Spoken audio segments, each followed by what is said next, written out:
Sa LTO Imus ako, tinetesting yung ingay ng pipe. For ay, pogi po. For what we know po kasi, ang limit po kasi ng LTO is 90 decibel po. Dapat po upon checkpoint is meron po sila dapat. Yun nga po eh. Hindi naman po ako nakipagtalo. Ano wala po yung legality po. Yung legality po nila. Kasi even the city ordinance po, hindi po nila mabanggit eh.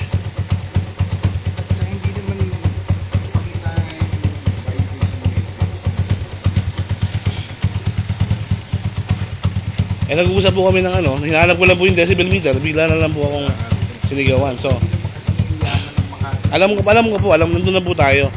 Pero sana before po na implement yung ordinance, meron pong sapat na tools. Ano po? Sige.